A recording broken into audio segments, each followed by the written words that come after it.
मोदींच्या ऑफरला शरद पवारांचं प्रत्युत्तर बघायला मिळत आहे। भाजपाच्या आसपासही मी आणि उद्धव ठाकरे कधीच जाणार नाही, पुण्यातल्या सभेमध्ये शरद पवारांनी वक्तव्य केलेलं आहे। शरद पवारांनी अजितदादांसोबत यावं, त्यांची स्वप्न पूर्ण होतील अशी ऑफर नरेंद्र मोदींनी दिली होती। महाराष्ट्र के एक दिग्गज नेता, उन्होंने एक बयान दिया है। वो इतने हताश और निराश हो गए हैं कि उनको लगता है कि अगर 4 जून के बाद छोटे छोटे राजनीतिक दलों को कांग्रेस में मर्ज हो जाना चाहिए। ये जो नकली एनसीपी है और ये नकली शिवसेना है, उन्होंने कांग्रेस में मर्जर करने का मन बना लिया है।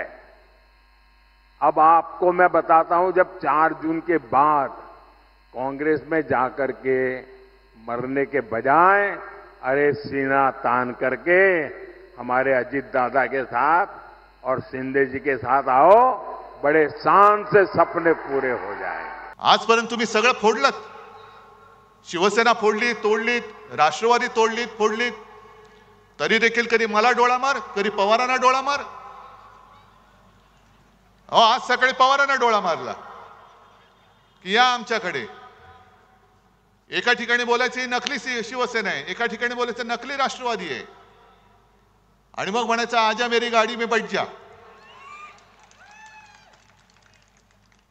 एवढे घाबरलेत, कारण त्यांना कळून चुकलेलं आहे की आता हे परत दिल्ली बघत नाहीत आणि महाराष्ट्र तुम्हाला दिल्ली बघू देणार पण नाही।